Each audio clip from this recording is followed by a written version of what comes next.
Բարև ձեզ, դիտակետն ուղիղ եթերում է։ Կզրուցենք Հայաքվե վարչության անդամ Ցոլակ Ակոպյանի հետ։ Բարև ձեզ, պարոն Ակոպյան, շնորհակալ եմ հրավերն ընդունելու։ Ես եմ շատ շնորհակալ հրավերի համար։ Մեծ սիրով։ Պարոն Ակոպյան, առաջարկում եմ կառավարության ծրագրի վերաբերյալ խոսենք, որովհետև կարծում եմ ինչ ներառված էր կառավարության ծրագրի մեջ, առնվազն վիճարկելի է։ Նախ ընդհանուր առմամբ վստահ եմ լսել եք, տեղյակ եք, թե ինչ է ներկայացվել, ընդհանուր առմամբ ինչ տպավորություն ունեք, այնուհետև որոշ կետերի առանձին կանդրադառնանք։ Ահա, կառավարության ծրագիրը ես դիտարկում եմ որպես հերթական աղետ մեր ժողովրդի, մեր հանրապետության գլխին, որովհետև այն բաները ինչ որ ես երեք ինքս մտածում եմ, էլի, ասենք եթե թշնամուն 10 ասած գրի կառավարության ծրագիրը, ինքը ինչ կգրի։ Ու այն կետերը, որ մենք այս մի քանի օր լսեցինք ազգային ժողովում, վստահ եմ, ցանկացած մեր թշնամի ազգի ներկայացիչ այդ կետերը կգրեր։ Խոսքը եւ եկեղեցու հետ կապված թեմաներն են, որ բազմիցս քննարկվեց այս օրերին, խոսքը նոր սահմանադրության մասին է, խոսքը նաեւ կոնկրետ ոլորտային մասով եթե գնանք, չգիտեմ, կրթական, բարեփոխումներ իրենց ասած ճակերտավոր եւ այլն, այսինքն մեկ բառով ասած, սա մեր ազգային անվտանգության սպառնալիք է այս ծրագիրը ու հնարավորինս ամեն ինչ պետք է անի մեր ժողովուրդը, մեր հասարակությունը, ընդդիմադիր ուժերը, բոլոր կազմակերպությունները, որովհետեւ այս ծրագիրը իր տրամաբանական ավարտին չհասնի։ Այսինքն 5 տարի պետք է ամեն ինչ, որպեսզի այս իշխանությունը չմնա։ Եվ այս ծրագիրը պետք է դեռ չսկսած ավարտվի։ Սա պիտի լինի մեր ժողովրդի հիմնական տեսլական։ Այս ուղղությամբ պետք է քայլել, որովհետև այս ծրագրի իրականացումը աղետ է բերելու մեր ժողովրդի գլխին եւ այն նախորդ աղետները, որ բերել այս իշխանությունները, դրա մոտ փոքր բան է լինելու։ Այնպես որ մի բառով ասած սպառնալիք մեր անվտանգության։ Շատ լավ։ Նիկոլ Փաշինյանը խոսեց դատական համակարգի մասին, որ բարեփոխման անհրաժեշտություն ունի դատական համակարգը, որովհետև կաստայացված է նախկին էլիտաների շահերն է սպասարկում, բայց քանի որ ազգային ժողովի բարձր ամբիոնից ըստ էության կասում եմ դա ու չնայած ոչ էլ ըստ էության հաղորդի իմաստով սպառնալիք էր ենթադրում հատկապես օրինակ Լևոն Քոչարյանի նկատմամբ, երբ ասեց, որ մարդիկ ասում են ինչու են շարունակում մնալ այս մարդիկ իշխանության եւ պիղծ բառը օգտագործեց, հաջորդ օրը տեսանք, որ ազգային անվտանգության ծառայության աշխատակիցները մտնում են իրենց տուն, խուզարկություն են իրականացնում, ձերբակալություններ, կալանք, Սեդրակ Քոչարյանը 2 ամսով կալանավորվեց, բայց այնուամենայնիվ դատական համակարգ ունի բացեր, որովհետեւ նախկին այսպես է ծառայում նախկին էլիտաներին, կամ հատուկ է ասում այս ամենը Նիկոլ Փաշինյանը, դուք ինչպես եք մեկնաբանում։ Ինչի՞ կենտրոնացել դատաիրավական համակարգի վրա, որովհետև դատաիրավական համակարգը իշխանության այն եզակի ճյուղն է մնացել, որ դեռևս ամբողջությամբ չի սպասարկում իրեն։ Այսինքն մենք տեսնում ենք որոշակի վճիռներ, նաև դեռևս ոչ վերջնական վճիռներ են կալանքների մասով, խափամիոսների հարցով, որ իր սրտով չի այդ որոշումները։ Ու բնականաբար այդ նպատակով այս մարդը որպեսզի ունենա բացարձակ իշխանություն, որպեսզի դառնա տոտալիտար լիդեր, որպեսզի դառնա Ստալին, Ալիև, ավելի լավ է Ալիև երևի շատ է ինքը համարում իրեն գերա Ալիևին, այս առումով ինքը բնականաբար պիտի գնա այս ճանապարհով։ Դա իրավական բարեփոխումներ են, որ ինչ որ ինքն է ներկայացնում, դա եւս խնդրահարույց է։ Տեսեք այսօր եթե դատավորների ընտրության հարցում դատավորների ընդհանուր ժողով ունի ասելիք եւ իրենք մի մասին դատավորների որոշման մեջ իրենք ունեն էական որոշում կայացնելիս ազդում է որոշումների ընդունման վրա, այսօր ինքը դա ցանկանում է վերացնել։ Ինչ է ուզում երթվել ատենականների դատարան, որ 100%-ով իր կամքը կատարեն, որպեսզի 100%-ով ինքը կարողանա հասնի իշխանությունը թե գործադիր, թե օրենսդիր, թե դատական իշխանության վրա։ Իմ խորին համոզմամբ այդ աղետներից մեկը նաև սա է, եւ մենք պիտի փրկենք մեր դատաիրավական համակարգը եւ պետք է ամեն ինչ անենք, պաշտպանենք, պետք է պահենք այն դատավորներին, որի հետևից ընկնել է Նիկոլ Փաշինյանը։ Նա չի հանդուրժելու այն դատավորների արդար վճիռները, որոնք մինչեւ այսօր պայքարում են արդարադատության համար եւ ամեն գնով փորձել է իրենց համակարգից հեռացնել։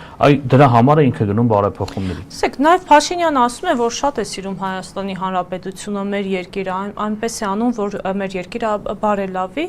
բայց ինչպես կարելի է սիրել երկիրը հետևյալ կերպ, թիրախավորելով եկեղեցին, թիրախավորելով դատական համակարգը, թիրախավորելով, ես չգիտեմ, ոլորտ կա, որ չի թիրախավորվել Նիկոլ Փաշինյանի կողմից, հանդիմությանը, ժողովրդին, չնայած ասում է, ես մանդատ ունեմ, այդ մանդատը ինձ ժողովուրդն է տվել։ Եվ ասում է, ժողովուրդն է ցանկանում, որ այսինչ մարդը նստի, ժողովուրդն է ցանկանում, որ այսինչ թալանը վերադարձնենք։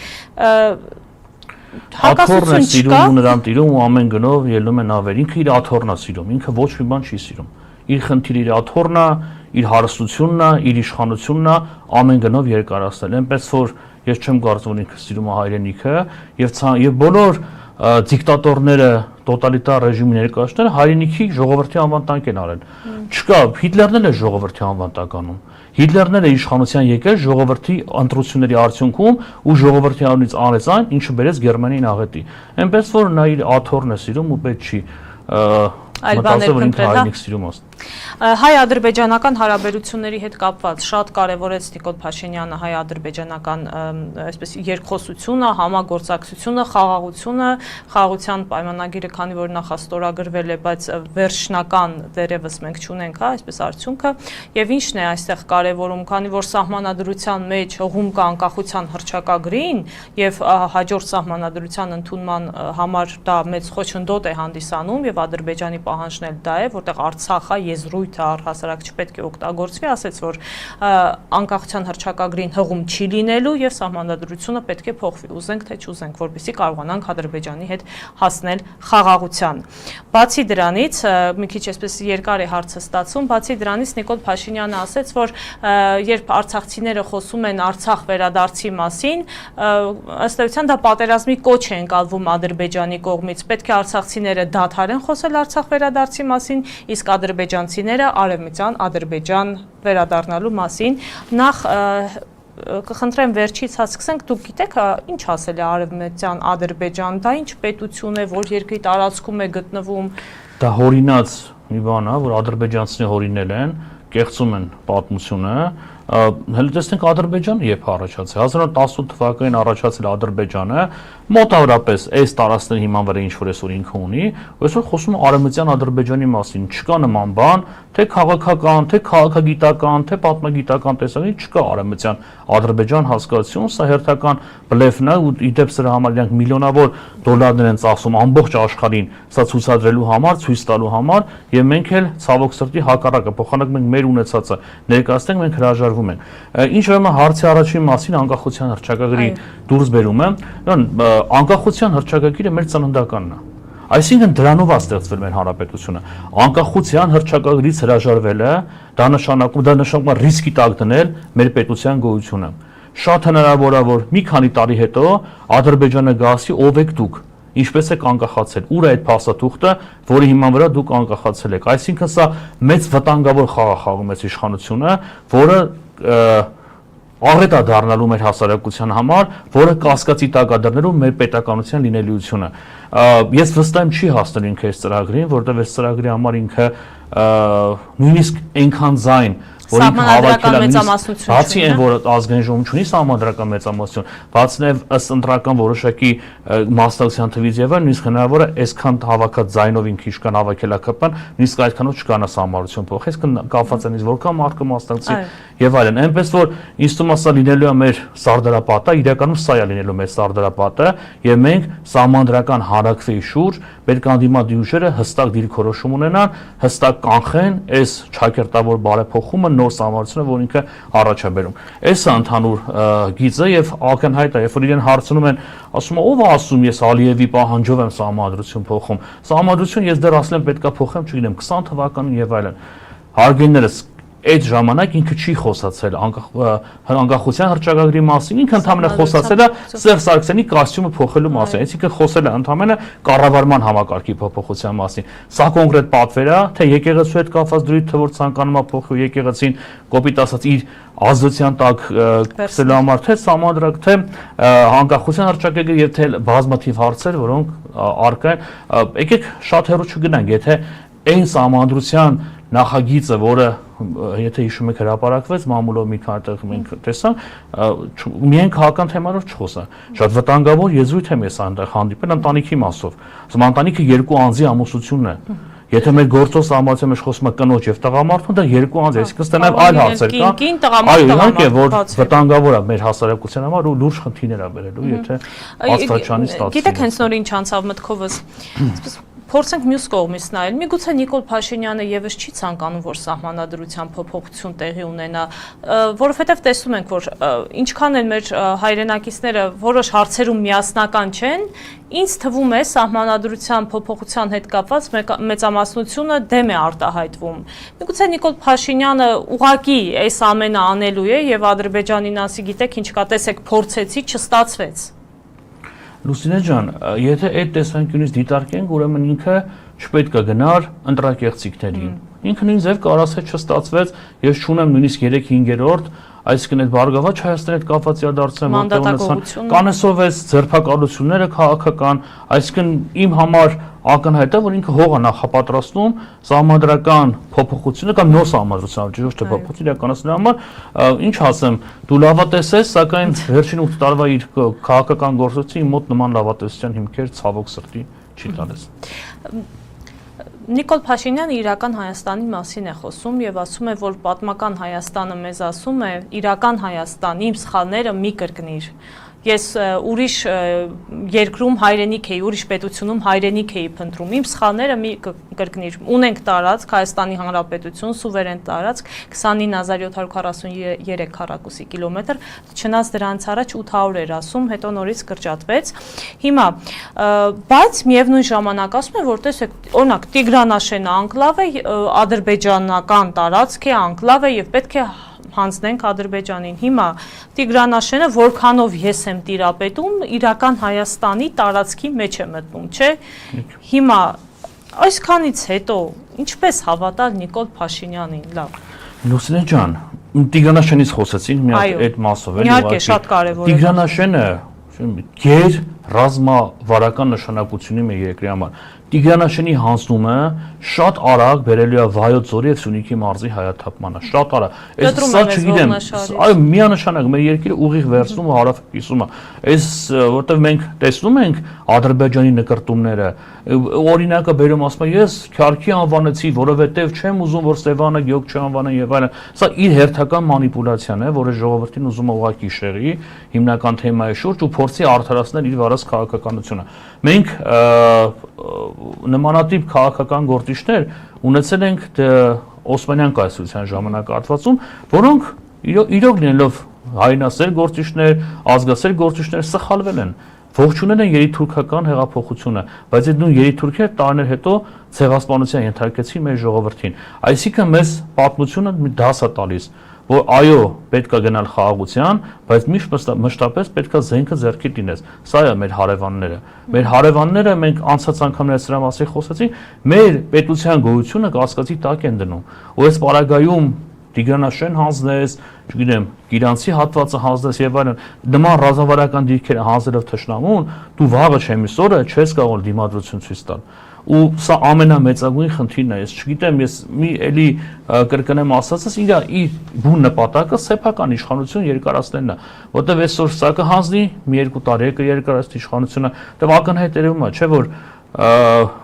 իր հիմնական դաշնակիցները դա Թուրքիան ու Ադրբեջանն են, որտեղ երևի իրենք են եզակի շահագրված երկրներից են, որովհետեւ Նիկոլ Փաշինյանի իշխանությունը ձգձգվի։ Դե ինչքան շատ կինքը կնստի, այդքան շատ կստանան։ Իհարկե, օրինակ Տիգրանաշենի հետ կապված ցավալի փաստ ընտրությունների ժամանակ երևի 70-80%-ը Նիկոլ Փաշինյանին է ձայն տվել։ Շատ ցավալի իրականություն է։ Ես մեր լրագրողներից, եթե չեմ սխալվում, Անին էր գնացել Տիգրանաշեն, այսպես զրուցում էր հայրենակիցների հետ, մի կին, հետո գրել էին, որ եթե չեմ սխալվում, պատերազմի ժամանակ ամուսնուն է կորցրել, որդի է կորցրել, Փաշինյանի սատարողն է, հա, փաշինյանական է, եւ Անին հորդորում էր, որ քիչ քննադատի, որովհետեւ Փաշինյանը շատ խառն է, առանց այն էլ տեսել եք այդ տեսանյութը։ Իհարկե ցավալի երևույթ է, բայց մեր ժողովուրդը խաբնված է։ Ու մեր ժողովրդի աչքերը պետքա բացել, չպետքա զրանալ։ Պետք է անդադ խոսել, գնալ, բայց նույն հանգամանք ասեմ, թեկուզ եթե 100% ինքը հավաքածին է Տիգրանաշենում, դա չի նշանակում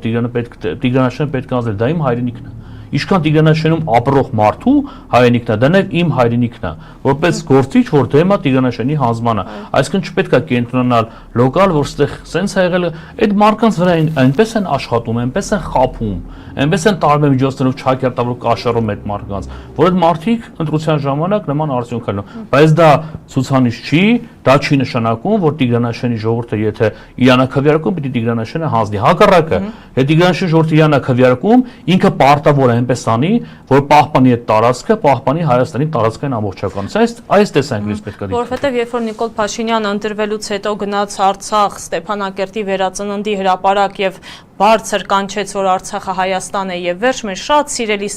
արցախցիների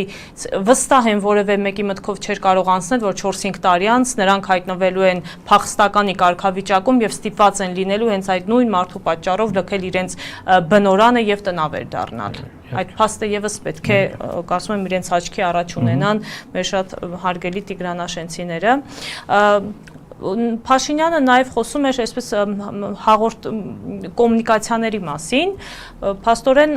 երազ խախուրիկ, հա, երկաթուղին, որը եթե չեմ սխալվում, ռուսական այսպես որոշ մասը, հա, վերահսկողություն են ասում եւ այդպես, հա, ներքո է գտնվում, ասաց, որ քանի որ Ռուսաստանի Դաշնությունը պատերազմող երկիր է եւ շատերը չեն ուզում Ռուսաստանի Դաշնության հետ առնչվել, ուստի Ռուսաստանի Դաշնությունը պետք է որևէ երրորդ երկրի վաճառի կամ այդ իրավունքը նրան ընդունելի կլինի, ուշադրություն դարձրու, դա որ երկրի ուղղությամբ է ինքը տանում, դա կանի ղազախական ինչ-որ ընկերություն, որ ընդունելի կլինի եւ թուրքերի համար, եւ ռուսների համար, այսինքն սա հասկանա, սա ինչ մեսիջ էր։ Սա հետևյալ մեսիջն է, որ ես դուրս կասկածներ ունեմ, որ թուրքական ընկերությունները, Թուրքիան, ասենց ասած, Ղազախստանի միջոցով վերահսկել է մեր, այսինքն ղազախական մի ընկերություն դա գնելու է, դա ամբողջությամբ վերահսկվել է Թուրքիայի կողմից ու ծառայելու է մեծ թուրանական աշխարհին, այսինքն մենք նպաստում ենք թուրանական աշխարհի ստեղծմանը։ Այն որ 1 դարից ավել Թուրքիան երազել է դա ստեղծելուն, չի հաջողել, հիմա մենք մեր ձեռքերով, մեր վարչապետի խոսքով վարչապետի պաշտոնը զբաղեցնող անձի խոսքով sense ավելի ճիշտ է ձևակերպել, դա իրականացնում ենք։ Այո, այդ պատահական չի ասում, երկիր, որը ընդունելի կլինի կողմը։ Այդ երկիրը իմ համար դա Ղազախստանն է։ Ես այդպես եմ, որը եւ Ռուսաստանի համար, ասենք ինչ որ չգիտեմ, թուրքական կամ ադրբեջանական կազմակերպություն չի վերցնի դա։ Պես շատ բացեիբաց չեն գործի։ Շատ լավ, ես ցանկանում եմ խոսել նաև զինված ուժերում տիրող իրավիճակի մասին։ Մեր հայրենակիցները պահանջում էին, որ Պաշտպանության նախարար Սուրեն Պապիկյանը հրաժարական ներկայացնի կամ Նիկոլ Փաշինյանը միանգամից նրան ազատի պաշտոնից, որովհետև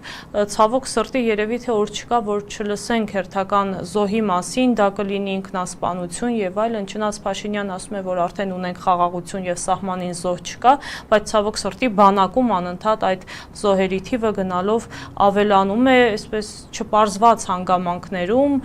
իսկ Սուրեն Պապիկյանը կարծում է, որ ինքը չպետք է հրաժարական տա եւ հակառակ ասում է, տեսեք, մենք բանակը արդիականացրել ենք, նոր զենքեր ենք գնում, անգամ զենք ենք վաճառում հզոր պետություններին, ինչու պետք է հրաժարական տա։ Բա հիմա այս ամենի պատասխանատուն ով է բանակում տիրող իրավիճակի։ Լուսինե ջան, բանակում տիրող իրավիճակի միակ պատճառը դա բանակում տիրող բարդակն է, կանոնադրական հարաբերությունների բացակայությունն է, հիերարխիկ կառուցվածքի բացակայությունն է, այսինքն անձնակազմի կողմից վերահսկելիության թուլացումն է, այսինքն չզբաղվելն է իրենց գործով, անգործությունն է։ Դրա արդյունքում մենք գործ ունենք նման երևույթներ ու տեսեք ժամանակին գնդերեստերին, չէ՞, ինչպես հեռացեցին բանակից, նրանք հոգեբանական առումով այդ հոգեվորականները մեծ դեր ունեին բանակի հոգեբանական մթնոլորտի վրա, որտեղ իրենք շփվելով, ընկերություն անելով մեր զինվորական ծառայություն իրականացնող տղաների հետ, իրենց այդ աշխատանք էին տանում նաև հոգեբանական։ Այդ դրա արդյունքն է, այսինքն էլի Նիկոլ Փաշինյանի եւ այս իշխանության ամբիցիաների արդյունքն է, որովհետեւ մենք գործ ունենք նման բարդակ բանակում։ Բայց բանակը, քանի որ մեր բոլորիս հպարտությունն է, իմ կարծիքով դա բանակի հարցի միայն պահանջել պաշտպանության նախարարի հրաժարական դա քիչ է, այս տիրող մթնոլորտի համար բանակի թիվ 1 պատասխանատուն դա Նիկոլ Փաշինյանն է։ Ես չեմ ուզում արդարացնել Սուրեն Պապիկյանին կամ ուրիշներին, բայց ձուկը գլխից է հոտած։ Ու այս համակարգի պատասխանատուն ամբողջությամբ դա Նիկոլ Փաշինյանն է, ու պետք է նախ եւ առաջ պահանջել իր հրաժարականը։ Հիմա անդրադառնանք նաև ազգային ժողովի աշխատանքին։ Մենք քանի որ նոր էր, ձևավորվում ազգային ժողովը, շատեր ասում էին, որ լինելու է ավելի լավը, ավելի վատը, տարբեր կարծիքներ են հնչում։ Հիմա կարծես թե արդեն մի ամիս է, կարելի է ասել, մենք հետևում ենք ազգային ժողովի աշխատանքներին եւ իշխանության եւ ընդդիմության ինչ տպավորություն եք ստացել, արդյոք կարևոր քննարկումներ են տեղի ունենում, արդյոք ժողովրդի խնդիրներն են բարձրաձայնվում այնտեղ, լուծում ստանում։ Այս ազգային ժողովի ընթացքում մենք նկատեցինք հերթական ազգային ժողովի կանոնակարգ օրենքի խախտմանը, երբ որ դեռևս ազգային ժողովի վերջնական չձևավորումից առաջ ընդհատեցին հանձնաժողովի նախագահի ընտրությունը, բերեցին կառավարության ծրագիրը ներկայացրեց։ Սա հերթական աբսուրդ էր, կանոնակարգի հերթական խախտումներ, բայց միանշանակ ազգային ժողովի գործունեությունը ինձ չի բավարարում որպես քաղաքացի, որպես մարդ, ով ընտրություններին ակտիվ մասնակցություն ունեցել ձևավորել ազգային ժողով, ինձ չի բավարարում, որտեղ բուն ռեալ կարևորագույն թեմաներից դուրս ընդեղ մենք նկատում ենք բազմաթիվ թեմայի շեղումներ, խոսում են, չգիտեմ, ինչ-որ հանձնաժողովի նախագահ ընտրության մասին ամեն ինչից խոսում են, բացի տվյալ հանձնաժողովի գործունեությունից, տվյալ հանձնաժողովի թեկնածուի արժանինքներից։ Բայց կոնկրետ եթե ձևակերպումը sense տանք, մեր ժողովուրդը կարիք ունի այնպիսի ազգային ժողովի, որը կլուծի իր խնդիրները, որը իր մատից փուշ կհանի։ Ու կարծում եմ նաև այո, չպետք է կրկնվի նախորդ ազգային ժողովների սխալները եւ անկեղծ ես այդ բոյկոտների մասով, նիստերին չմասնակցելուց որևիցե բան, որպես քաղաքացի եմ սա ասում, որովհետեւ լավ բան դրանից քաղաքացին չի շահում։ Տեսանք, մի որոշ ժամանակ ընդդիմությունը բացակայում էր դահլիճում, ինչ ուզում ասում, ինչ ուզում խոսում էր, արձագանքող չկա, սրանք էլ այնպես են սուտը մանիպուլյացիան ներկայացնում, որ եթե մանավանդ արձագանքող չին պատասխանող, ժողովրդին շատ ավելի հեշտ են խաբում ու գցում ծուղակը իրենց։ Այսինքն իմ կարծիքով պետք է ընդդիմությունը աշխատի, պետք է ակտիվ լինի ազգային ժողովում, բայց նաև չպետք է անգնի իրենց թակարդ իրենց օրակարգը, որտեղ սա էլ է շատ կարևոր, որտեղ սրանք թակարդներ ունեն, նույն բարևարկությունը եւ այլն հերթական թակարդներից մեկն է, բարևարկությունից են խոսում, պահանջում են ընդդիմությունը բարևարտ լինի, երեք վարչապետի պաշտոն զբաղեցնող ազգը կզսնում էր մարդկանց ազգային ժողովից ու այդ պարագայում ազգային ժողովի նախագահը կամ չգիտեմ փոխնախագահը մի բառ չասեցին, որ չի կարելի, որ մենք բարևարկության ճանապարհն ենք ընտրել։ Այսինքն ինչ է նշանակում բարևարկության կանոններ։ Վարչապետ պաշտոն զբաղեցնող անձին կարելի է, ընդդիմադիր պատգամին չի կարելի։ Այսինքն այս օրակարգերի մեջ իմ կարծիքով պետք չի մտնել, որտեղ սա ծուղակ է իրենց կողմից պատրաստած։ Շատ լավ, որովհետև շատ են ասում, որ քննադատում են, այն մարդիկ, ովքեր ընդդիմությանը ձայն են տվել, քննադատում են նրանց գործունեությունը, բայց դուք էլ տեսաք, թե ի վերջո լավ ինչ է կատարվում ազգային ժողովում։ Հիմա կրկին ուզում եմ խոսենք հայ-ադրբեջանական հարաբերությունների մասին։ Խաղաղության պայմանագիրը նախաստորագրվել է։ Միշտ ասում ենք նախաստորագրվել։ Հիմա ըստ ձեզ, թեկուզ այդ սահմանադրության փոփոխությունից հետո, Տիգրանաշենը Ադրբեջանին հանձնելուց հետո, Ալիևը պատրաստ է այդ խաղաղության պայմանագիրը ստորագրել։ Ոչ,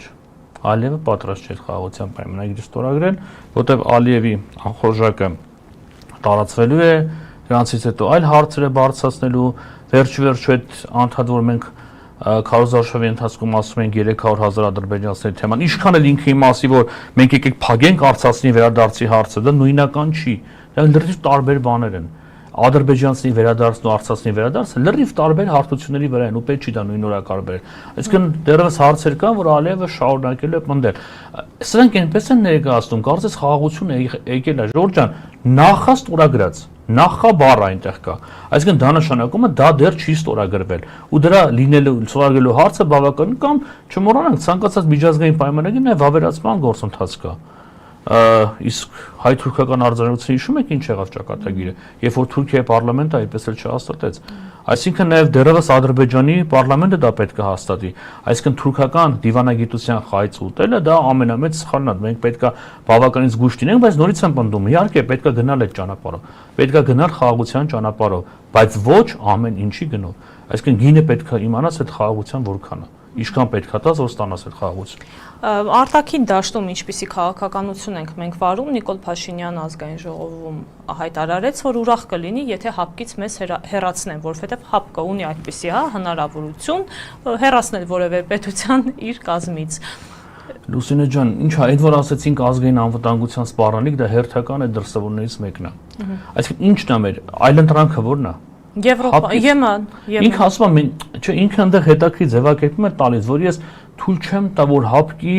խաղաղապահ ուժերը, ինչ ով է խոսացել ՀԱՊԿ-ի խաղաղապահ ուժերը Հայաստան մտնելու մասին։ Նման խոսացում ես չեմ լսել, իրենից եմ առաջի անգամ լսում։ Այսինքն, եթե դու ինչ-որ մի բան ես առաջարկում, լավ, եթե ՀԱՊԿ-ից դժգոհ ես, ՀԱՊԿ-ը չի կատարի իր պարտավորությունը եւ այլն, հենց որ բոլորս էլ հարցեր ունենք ՀԱՊԿ-ին։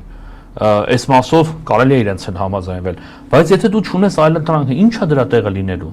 Դու այդ խաղաղությունը դեռևս չհաստատած, ինքդ քո երազում տեսել ես, գրել ես քո հեքիաթը, որ խաղաղությունը ու արդեն ՀԱՊԿ-ից ես դուրս գալիս, չգիտեմ, միգուցե ՆԱՏՕ-ի հետ բանակցում է, թող ասի հասկանա, միգուցե ՆԱՏՕ-ի անդամ ենք դառնալու։ Այս ուղիղ հարց հնչեց, բայց կարծեմ չպատասխանեց, կամ ասեց չէ, բանակցություններ չեն գնում։ Գիտեմ, ես դրա համար, ես ռետորիկան եմ հարցնում։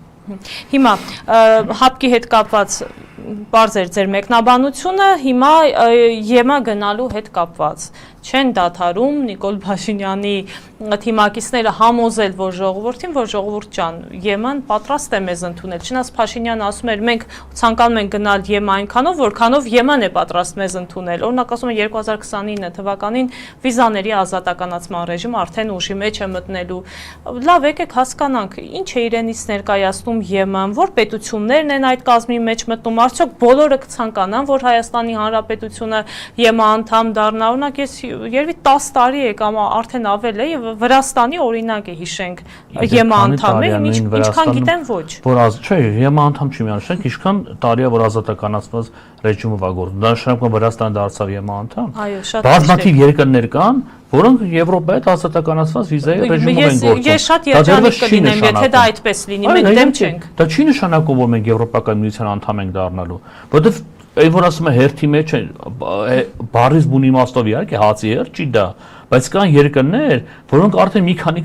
քանի քայլ առաջ են գնացել այս ճանապարհով ու դեռևս Եվրոպական միությունը պատրաստ չէ, դրանք ինչ անելու, Գերմանիայի հարցը ինչ է լինելու։ Այսինքն այս Եվրոպական միության այս կառուցվածքը մենք համոզված ենք, որ լինելու է, ինքը տես լավ պուպուշ բան է, այսօր պուպուշ բան ընդունում եմ, բայց դրա ապագան ինչ է լինելու, մենք չիմացած, այո, ես ինքս որպես Հայաստան պետության քաղաքացի կցանկանա, որ Հայաստանն լինի Եվրոպական միության անդամ, բայց դրա հեռանկարը չեմ տեսնում, որովհետև հասկանում եմ որոշակի շահեր, որոշակի զարգացումներ ու ասում եմ դեռևս 2029 թվականին երևի նոր կավարտենք ազատականացումը, դա էլ երևի է, հասկանանք ինչ կլինի, ինչ գործընթաց է գնա, այսինքն այն մասով եթե մենք պատրաստ լինենք արդեն Եվրոպան ցանկանա մեզ, Եվրոպական միությունը ցանկանա մեզ ընդունել, իհարկե դա լավագույն սցենարն է, բայց դա չկա, տեստականում չի երևում, այսինքն այս առումով հիմա վերցնելու մեր հարաբերությունները փչացնել այն միության անդամ երկրների հետ կամ այն միության հետ, որից մենք տնտեսական մեծ օգուտներ ենք ունենում, սա կներեք հերթական արգացախնդրությունն է, որ ուզում է բերվի մեր ժողովրդի գլխին։ Անվտանգության խորհրդի քարտուղարի պաշտոնում նշանակվեց Ալեն Սիմոնյանը։ Ձեզ համար սպասելի էր այս նշանակումը, որովհետև Նիկոլ Փաշինյանը չցանկացավ Ալեն Սիմոնյանի նման մեծ խաղացողին դաշտից հանել։ Քանի որ տեղեկատվության չենք տիրապետում ու չենք կարող ասել ինչի նշանակվեց Ալեն Սիմոնյանը, ինչի հեռացվեց Արմեն Գրիգորյանը, դա համար այս հարցին պատասխանը մի փոքր բարդ է, բայց այո, իհարկե, բոլորիս համար խիստ մտահոգություն է, որ մեր անվտանգության հարցերով զբաղվում է Ալեն Սիմոնյանը, ով հայտնի է իր ոչ հավասարակշիռ վարքով, ով հայտնի է ուժեղ կուսակցական գործունեությամբ ու բնականաբար իր անվտանգության խորհրդում լինելը իմ համար լուրջ մտահոգություն է, որտեղ ինքը, այսինքն անվտանգության խորհրդի քարտուղարն է որոշակի պետքա հասարակության մեջ ոչ միայն ընդունել, այնպեսի վարքագիծ դրսևորած լինի, որ դու ընդունես, որ ինքը անվտանգության խորհրդով քո անվտանգության հարցով զբաղվող մարդն է, բայց Ալեն Սիմոնյանի մասով չգիտեմ ինչի նշանակվեց։ Չեմ կարող ասել, բայց նորից եմ ասում, իմ համար կապ չունի Ալեն Սիմոնյան, Սուրեն Պապիկյան, կա գլուխ։ Այդ գլուխը պետքա վերացնել, այդ նիկոլականություն հասկացությունը պետքա վերացնել, դե անձերի Ալեն Սիմոնյանը չլինի, ուրիշն է լինել, ինչ բան չէր փոխվել։ Արդեն 8 տարի է Նիկոլ Փաշինյանը Հայաստանի Հանրապետության վարչապետն է եւ չգիտես ինչի որոշեց, 2 օր առաջ որոշեց, որ պետք է Թալանը վերադարձնի։ Չնայած միշտ խոսում էր դրա մասին, եղել են իհարկե կալանավորումներ, ձերբակալություններ, բայց ի վերջո ում որ մեղադրում է թալանի մեջ, ըստ էության ազատության մեջ էին, բայց 2 օր առաջ հասկացավ, որ ոչ, պետք է թալանը վերադարձվի, փողերի լվացում է տեղի ունեցել, պաշտոնական լիազորությունների չարաշահում է տեղի ունեցել եւ Ռոբերտ Քոչարյանի դեպքը Սերժ Սարգսյանի հակակոռուպցիոն կոմիտե են հրավիրում, ինչ որ արգելքներ են դնում, ձերբակալում, կալանավորում են, ըստ ձեզ ինչու այսքան երկար սպասեց Նիկոլ Փաշինյանը, թալանել էին, միլիոններ, միլիարդներ ունեին, հենց եկար իշխանության, թող միանգամից տաներ եւ ենթարկեիր պատասխանատվության։ Լուսինե ջան, երբ որ մենք ասում ենք խաղ բանդարկյալ, այդ թվում Ռոբերտ Քոչանին, դա դեռևս չի նշանակում, որ մենք ասում ենք, որ այս ամեն ինչը ինչ որ բացահայտվել է, ամբողջը փուչիկ է։ Չգիտենք, իրավապահ համակարգը դա պետքա պարտի, չեն կարող ասենք, բայց այնքանով է Ռոբերտ Քոչյանը եւ մյուսները, Գագիկ Ծառուկյանը եւ մյուսները քաղ բանտարկյաններ, քաղ հալածյալներ, որ այդ գործը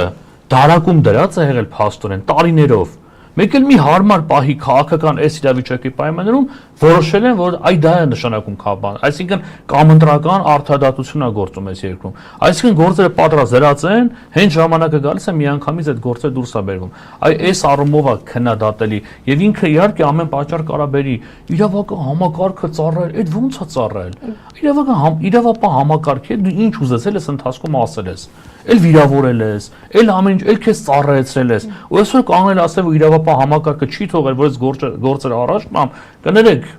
Եփա ցավի ծիծաղ է գալիս, ինչ ասեմ։ Այսինքն այդ ինքը ուզում էր այդ խնդիրները լուծել, իրավապահ համակարգը կանգնեցնում էր։ Դեռ չի կարելի, Ժորժ ջան, սա հերթական անգամ ձեզ զբաղացնում է, շոուների տեսաններ է ստեղծում, ինչ որ մի կարևոր բան լինելու երկրում։ Մինչև դեկտեմբեր ամիսը հավանաբար դա համառության փոփոխություն է ենթադրաբար,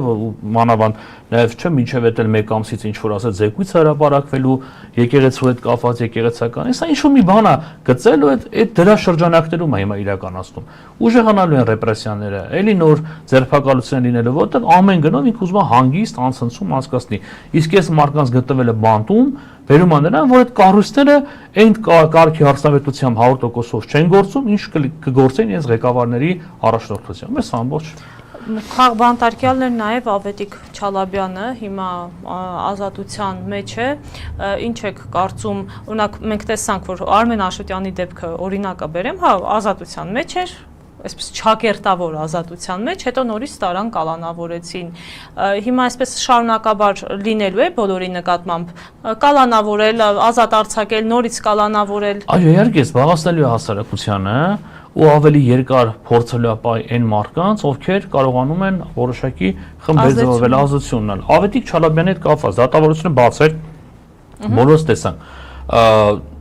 Դատախազը դիմում է կալանքը երկարացնում միջնորդությամբ։ Դատավորը հարցնում է ինչի համար է միջնորդություն երկարացնում, գործի մեջ վկա չկա։ Ասում է նոր վկաներ պիտի գան։ Դատավորը ասում է նոր վկաները պետքա գային։ 2 ամիս դուք ինչով եք զբաղվել։ Այս մարդուն զրկել եք ազատությունից, ընտանիքից, երեխայի չեք թողե շփվի, ու այսօր ասում եք, որ նոր վկա կարող է հայտ կա գործը։ Ժորժ ջան, չի կարելի, սա իրավաբանություն չի։ Սա չգիտեմ ինչ է։ Ու այս առումով այդ նմանատիպ գործերը լիքն են լինել։ Օրինակ շատ ներողություն ձեզ ընդհատելու համար Արեգնազ Մանուկյանի հետ կապված չէին թողնում, որպեսզի անչափահաս դստեր հետ հանդիպում ունենա։ Ինձ հետաքրքիր է, օրինակ անչափահաս դուստրը, եթե իր մոր հետ հանդիպեր, այդ ինչ պետք է տեղի ունենար, ինչ պետք է մայրը նրան ասեր կամ փոխանցեր, որ խոչընդոտեր գործի քննությանը։ Չեմ կարող ասել, նույն ձևի նաև ես ինքս եմ այդ ճանապարհով անցել, երբ որ մի շինց ու քրեական գործի շրջանակներում փորձում էին կալանքի տանել, նիստի ժամանակ 3 տարի առաջվա պատմություն եմ պատմում, կալանքի նիստի ժամանակ դատա քննիչը ասում է արգելում եմ 9 տարեկան երեխան այցելի իրեն։ Ու փաստաբանը հարց է տալիս, ինչ պետք է անի 9 տարեկան երեխան այն գործով, ինչը դուք քննում եք հիմա, որը կապված է փաստաթղթերի հետ։ Ինչ պետք է, այդ երեխան պետք է գնա փաստաթղթեր փոխի, ստորագրությունը փոխի, այսինքն անհասկանալի է, չես հասկանում, էլի, այս ինչպես են մտածում, խափանան կալանքը, որ նորմալ երկրներում ինքը չի կարա պատիժ լինի։ Սրանք պատիժ են կիրառում։ Կալանքը ընդհանրապես խափան միջոց է, որ մարդը չանի նոր հանցագործություն, որ մարդը չազդի քննության երկի վրա, որ մարդը փախուստի չդիմի։ Միայն սրանցից մեկը պիտի դու հստակ հիմնավորես, որ կալանք տաս։ Բայց ում ասես, ինչ գործով ասես կալանք են տալիս, պատիժ են սարքել։ օգտագործում են։ Պարոն Հակոբյան, թվում է թե Նիկոլի իշխանությունը հավերժ է, որովհետև տեսնում ենք, որ ինչ պայքար մղում են ընդդիմադիր գործիչները, հաջողությամբ չի պսակվում, ձախողումներ են տեղի ունենում եւ ի վերջո երբ հայտարարում են, որ նպատակը Նիկոլ Փաշինյանին իշխանությունից հեռացնել է, չի ստացվում ինչ որ բան։ Իսկապես հավերժ է Նիկոլի իշխանությունը։ Այս աշխարհում որևիցե բան հավերժ չի, նույնիսկ քաղաքականության մեջ ոչ ոք հավերժ չի, ոչ մի կայսրություն հավերժ չի, ոչ մի բռնատիրություն հավերժ չի, այս մարդը փոքրիկ բռնապետը ընդհանրապես փորձում է երկարացնել իր ժամանակը, ինքը դա շատ լավ հասկանում է, կապված մի շարք աշխարհակաղակական գործոններից նպաստող իրավիճակ է ստեղծվել, ինքը նորից ոչ թե վերընտրվեց, այլ նորից կեղծիքներ իրականացնելով, նորից չէ, կեղծիքներ իրականացնելով, որտեղ լրիվ անհամատել է 21 թվականի ընտրությունները 26-ի, սա բացառիկ ընտրություններ են իր կեղծիքներով եւ ամեն ինչով, այսինքն երբ որ ինքը ունի աշխարհակաղակական մի շարք բևեռների աջակցություն այնքանը որ չեն խոսում, չեն ասում, ես ինչ ես անում, այ դու ժողովրդավարության Եվրոպական միությանը ձգտող երկիր, ես ինչ ես անում, ինչ եղավ 60,000 քաղաքացու ձայնը, այսինքն որ չեն խոսում իր լեգիտիմության մասին, իրանք թվում է թե հավերժ է, ոչ հավերժ չի, աշխարհակաղակական շահերը փոխվում են, աշխարհը փոխվում է ու նաև գալու է մի ժամանակ, երբ որ մեր հասարակությունն էլ վերջը եկեք ընդունենք 720,000 ձայն իհարկե չի հավաքել, բայց ինչ որ մեծ թվով քաղաքացիներ 100,000-ավոր քաղաքացի իրեն ձայն են տվել։ Պայմանական ասենք, կես միլիոն քաղաքացի իրեն ձայն է տվել։ Այն նաև պետք է կես միլիոն քաղաքացուն ամեն օր, ամեն ժամ բացատրել, խոսել, չարարել, մարդկանց պետք է համոզել, ով է սա, փաստերով պետք է դնել, մարդկանց հետ խոսալ, տուն արտուն պետք է գնալ։ Ընդդիմությունը հիմա չպետք է նստի ազգային ժողովում միայն, այլ ինքը պետք է շրջի քաղաքներով, մարդկանց հետ հանդիպի, բոլոր այն քաղաքացիներ, ովքեր ընտրել են այս իշխանության, իրանց պետքա դարձի բերվի։ Այդ ճանապարհը, երբ որ դա կլինի, կտեսնես, որ հավերժ չի, ես վստահ եմ, որ այս իշխանությունը հաջորդ ընտրությունները պարլամենտական արտահերթ են լինելու, ես դրանում համոզված եմ։ Շնորհակալ եմ։ Շնորհակալ եմ նաև ձեզ, հարգելի հայրենակիցներ, մեզ հետևելու մեկնաբանություններ թողնելու համար հիշեցնեմ, զրուցում էինք Հայաքվե վարչության անդամ Ցոլակ Հակոբյանի հետ, այսպիսիներ դիտակետը կհանդիպենք։